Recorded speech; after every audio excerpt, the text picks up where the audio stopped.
Me and Dan were so interesting he fell asleep within 2 minutes. Coach, Hi John, how you doing? I'm good. Good to see you, man. I mean, obviously, Conor McGregor fight weeks have not been normal fight weeks for a long time, but of course, the pandemic has changed things dramatically. But I wonder, positive, negative. I mean, is it like because I don't feel like you feel the hoopla quite as much because you don't have the throngs of fans and that sort of thing. But I would think maybe concentration, all those things would be simpler. So, how does this compare to a normal Conor fight week? Yeah, I think whatever situation you're in, there's positives and negatives, and then you can choose which one you want to focus on. So the positives are it's a little bit quieter, it's a little bit calmer, you have a little bit more time to spend on yourself, and you're not kind of wasting energy with other things. So that's what we're choosing to focus on, and this one has been a little bit different. I have my son with me, and he's got his family with him, and it's a really nice. It's very calm or something. I'm not sure how to describe it exactly. Like, I just came from the pool. I was up there with him and his family, me and my family. Normally fight week is there's more tension and there's things going on. And now I have my son that's eating a what is this? I guess it's what are those flamingos? And that's all we have right now. Talk about the fight night itself, right? Because Conor's such a unique guy in terms Fight of morning. Yeah, fight morning, I guess. The mentality. You think about him as the guy that thrives under the spotlight like nobody else, right? And it's still a spotlight. There's still some fans, but it's not 20,000 people. Madness, chaos. Is it going to be, do you think, a bigger challenge for him to be in that moment and to have that type of mental focus that he's so famous for? Well, to be honest, when initially it was zero fans, there was again the positive and negative thing. You can sort of be like, that's a shame. There's that deafening sound, but that very quickly turned into like, this is going to be totally unique to hear. I have to be honest, I was a little bit interested to hear him talking the whole time, which he does famously. It'd be somewhat unique for me that I just don't even bother trying to shout instructions during mid-round unless he's like right there on the fence, because it's drowned out. To hear the impact of the shots. So there was a lot of things that was going to be very unique to this. Now I believe there's a couple of thousand fans in, but I still think we will hear and feel more than we ever have before. So I'm looking forward to watching it back. When this thing started building up, I thought it was interesting, right? Because you were talking to Oscar already. You talked about how the mental challenges that Dustin was going to face, and I was curious, like, was that just a kind of an observation you had immediately, or are you kind of getting into the mental warfare side? We think about Conor being so great and kind of getting into his opponent's head. I mean, was that a little advanced strategy, or is that really just an honest feel? It was just, like we had dealt with a rematch when Conor lost to Nate, and then there's, that's going to play in your mind, and there was conversations of that during the period of build up towards the rematch and what we're going to fix, and that's what Dustin is going through now. He's obviously had a loss and he's coming back and he's trying to make the adjustments necessary. And so I was a genuine passing comment, and Dustin's done well. He's had a couple of rematches, I believe, off losses, and he's done well. So it was a genuine curiosity, because not only was he rematching somebody who had beat him in a very quite devastating way, but had traumatized him almost in the build up to it. So I was curious to see how he would deal with that, and this one has a different feel to it. There isn't that kind of there wasn't the sort of giant. If anything, it's stepbrothers, they become best friends, and the charity element and about family men, and it's a different feel to it this time. But I guess it will still be hanging over him a little bit. He's felt that power, and that power has increased, as it has for Dustin moving up a weight class. But for Conor, it's really at an extraordinary level, to be honest. I'm really excited to see it when I'm not shouting at him, take it easy, and he's wearing 18-ounce gloves and people are still flying across the ring. So to see you with 4-ounce gloves without me having to worry about the sparring partner, that's exciting. No matter what happens in this fight, we know there's more big fights for Conor in the future, right? I mean, big opportunities. He still talks about boxing, right? Like, that's something he really wants to do. Is that challenging for you? I mean, are you open to him trying to do both, or is it difficult, like, to get 100% out of a guy if he's not really focused in one discipline or the other? Well, right now it was MMA, and that was the focus, and here we are. If there's a boxing fight in the future, yeah, it does weigh on my mind a little bit that you're going to be thinking, well, how far after the boxing fight does MMA come back? And how long will we be without grappling? Of course, you know, there's so many more aspects to MMA than boxing. But who am I? I'm not going to be the one to tell him not to explore his different outlets and wants to get that boxing title and so on. I suppose it just becomes down to some planning and some preparation, and hopefully I'm can be still in his ear for maybe I get him for 1 day a week during a boxing training camp, and we can do a little bit of grappling. But that's just problem solving, focusing on pros rather than cons. Yeah.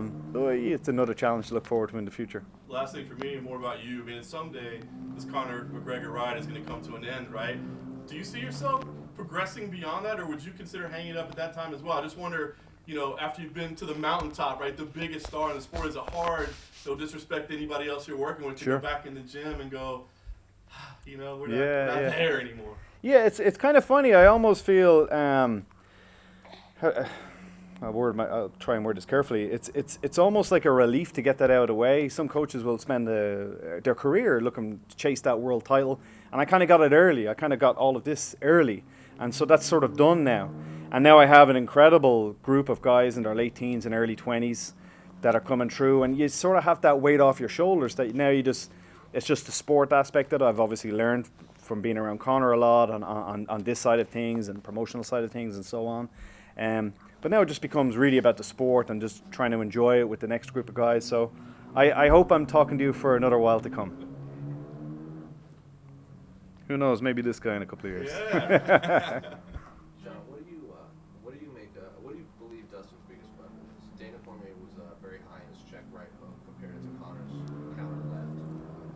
Some of the two biggest factors. I think his biggest attribute is that he can he pours on a hell of a lot of pressure. You know, that's certainly something to take note of. He's been in some wars lately where he is being able to sort of almost walk through some shots and just pile on a whole lot of pressure.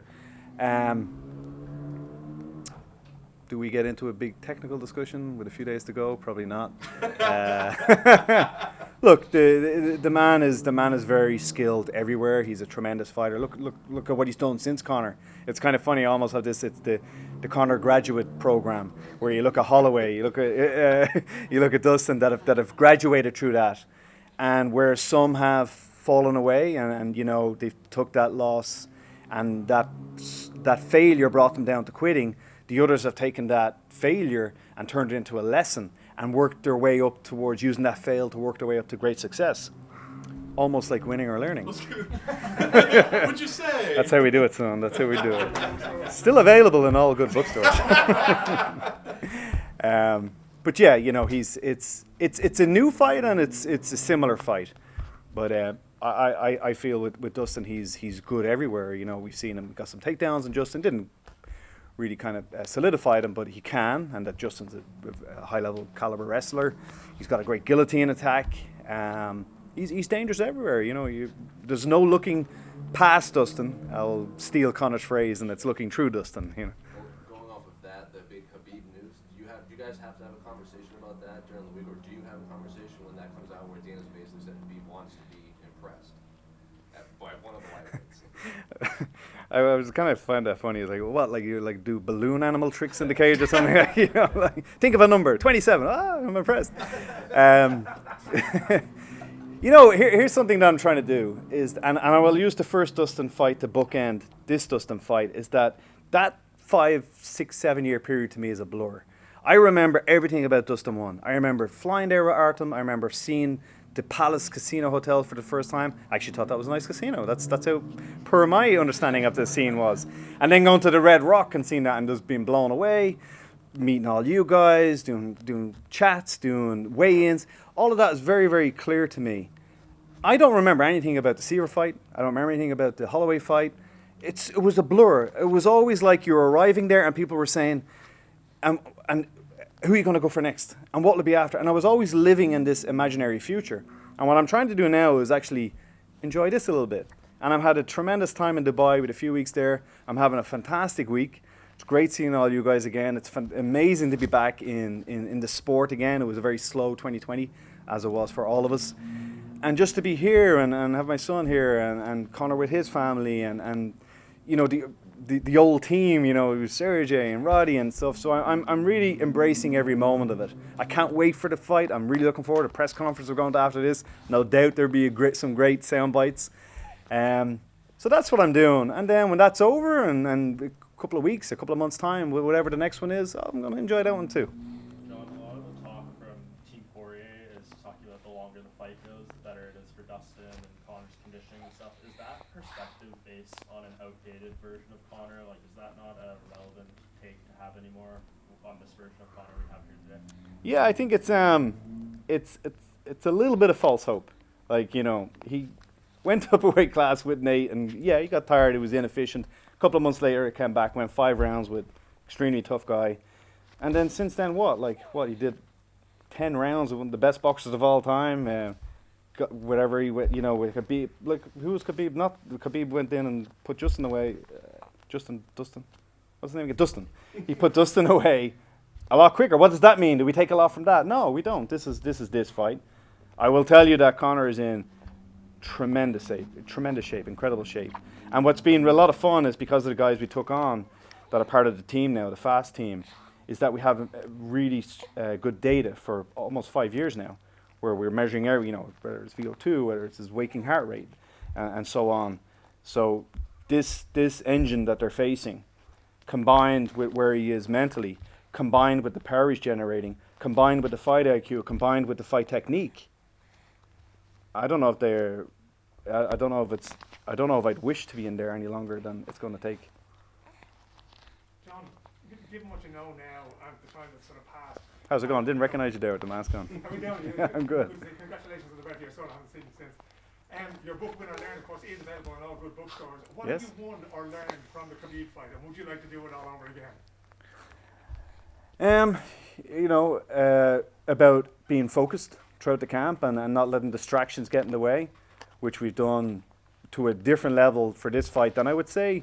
The Cowboy fight certainly was a new level of commitment and love and enjoyment of the process. And that's been dwarfed by this one because the Cowboy one was a couple of months. This fight is a year because nothing stopped after January. The world stopped, but Conor didn't. We didn't. Certainly the intensity would go down for a little while. But it's been ramping up now since the summer. And to have done that without really veering off course at all for 6 months, if you'd have told me that's what was going to happen after the Khabib fight, I probably wouldn't have believed you because he wasn't able to do that at that time. He was too many things getting in the way and too many distractions getting in the way. So to be able to return to that now, I don't think I would have believed that when after that loss. I didn't think I'd be maybe even back here again, and yet here we are with somebody that's at the really finding a complete remotivation, self-motivation, and really figuring out what it is that drives him to do this. All the glitter and the belts and the money is good, but it's not what drives him, and he's really figured that out now. And I think when he has figured it out, a man that's self-motivated that way is a very dangerous man. Deep down, do you think it will happen that Khabib will come back, or is he done? It's not even a deep thought for me. It's not a thought for me. It's really not a thought for me. He had a great career, and if he's done, I wish him nothing but continued success in the future. What's your thoughts on the Conor main event? Yeah, it's really interesting. Really interesting. I'm excited to see that. I was actually thinking in my head, I'd be like, when we're in the locker room, that'll be on the TV. I wonder, kind of glance at it. But I'll try not to. I'll focus on what we're doing. But it's just an intriguing fight. I really like Hooker. I love that whole team. You know, they're incredible. They kind of come out of nowhere, and now they're winning belts all over the place. And now Chandler, you know, after doing so well in Bellator, and to come over, how does he stand up to one of the better guys in the UFC? So there's a lot of stories there, you know, and does Chandler go in and just blow him out of the water, and then you're thinking, oh shit, is this guy had to just jumping ahead of everybody now? Just how does Hooker do with that level of wrestling and that level of the intensity that Chandler brings? It's a great fight. I'm really looking forward to it. And you touched briefly on the Pacquiao fight there. I think a lot of MMA fans were, well, I'm sure a lot of them were happy that the Floyd Mayweather fight happened, but we kind of left wondering what if Conor had carried on in MMA afterwards. With the possibility of that happening? Are you all concerned that it could derail him, especially considering how refocused and recommitted he is to the sport, especially during the year off? So just between us, yes. I would, of course, love him just to do MMA. I'm an MMA fanatic. I enjoy watching the odd boxing fight, but it seems so, just the fact that I'm so involved in MMA, it seems so incomplete now. But I, of course, still have a massive amount of admiration for them. I think they're the toughest fighters in the world, toughest athletes in the world. Because I think wrestling it does something to you endurance-wise, which is just sickening. If anybody who's done some hard wrestling rounds, it's that while being punched in the face. It's incredible what the guys do. That being said, I love MMA. I love Conor doing MMA. It's just so much more interesting to me. So that's my answer to that. I believe we had like pro boxing sparring partners for Conor and stuff. Yes. Talk to me about the rationale behind that. Is that kind of having one foot or one eye on the future for Conor? Is that something he wanted, or is that something, from your perspective, a striking thing? Like, talk me through. Yeah. Well, I mean, there's of course plenty of benefits. When you bring in a world-class jiu-jitsu player, is that because you're kind of one eye looking at doing the IBJF World Championships? No, it's just you want to go against guys who are highly skilled in the individual arts. Did it have benefit because we possibly are getting ready to fight a southpaw boxer after this? Yes, it was a nice. Conor's life is full of these kind of weird coincidences. That there was talk of a fight with Pacquiao. All of a sudden, Dustin pops up looking for a rematch, and then it was going to be a sparring match in Dublin, and then it was on Fight Island, and now the Pacquiao fight is looming in the future, and it was, God damn it, how do you just keep doing this? You just keep nailing things, So the great Phil Sutcliffe, fully back involved in the training camp as he has been now for quite a while. There's probably. If you're getting ready for an MMA fight followed by a boxing fight, it's probably a little bit easier because on your days where you're doing boxing training, that's great. That's helping with a future boxing fight. The other way around is probably tougher. If you're doing all boxing training with the thoughts of a MMA fight to follow a boxing fight, a little bit harder because the grappling side of things is quite injurious. And if you're getting ready for a multi-million-dollar boxing fight, you don't want to be doing too much grappling. You hurt a finger or something. I drifted off there. I hope I answered the question. Yes. I'm also curious as well. You're talking about how his commitment kind of changed. And talk to me about how that really came to pass. Is that like a moment for him where he had some introspection, or did you have a discussion where he went, like, if we're really going to do this, are we going to do it? Well, like most things, the answer must come from within. The decision must be made by the self. If somebody barking at you or trying to motivate you or trying to convince you of something, it's never going to work unless you do.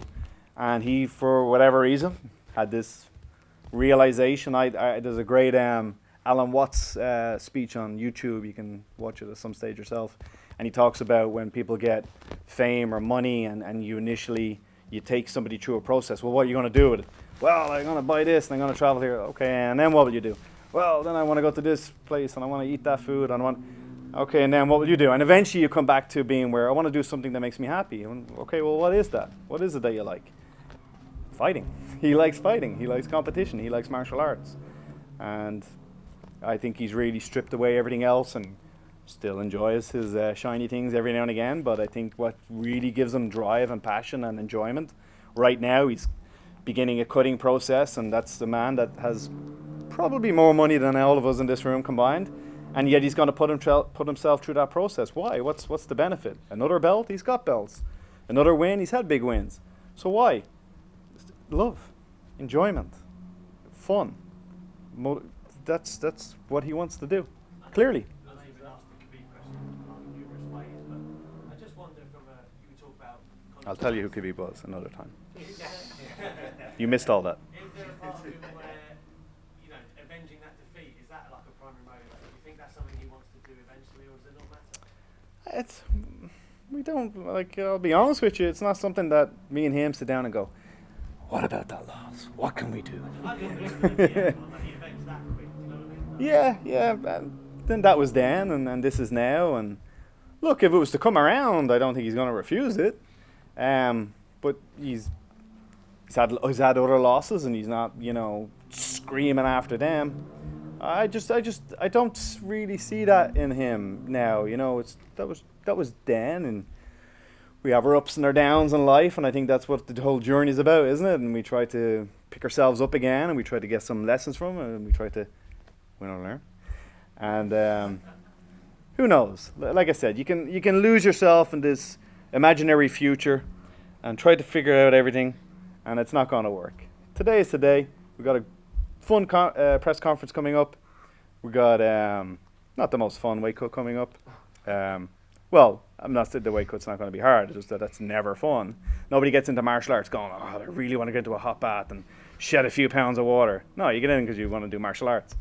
And then we have an amazing fight on Saturday night or Sunday morning, wherever in the world you're watching it. And then we get back on the biggest yacht in the world, apparently. So it's not a bad life. John,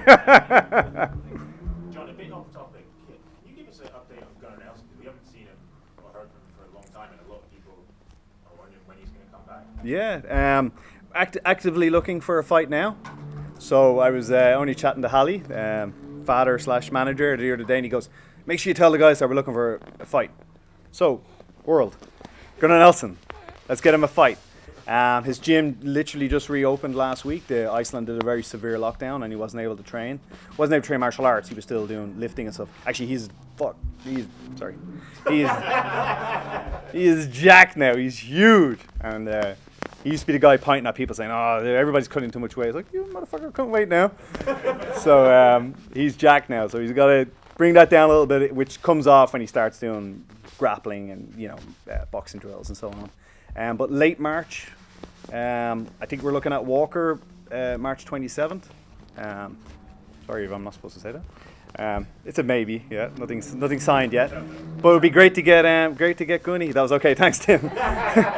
It would be great to get maybe Gunnar Nelson on that card too. Save me 2 trips to the States. Yay! Do you want to go to Vegas? No? Oh, okay. Maybe not. Thank you very much, everybody.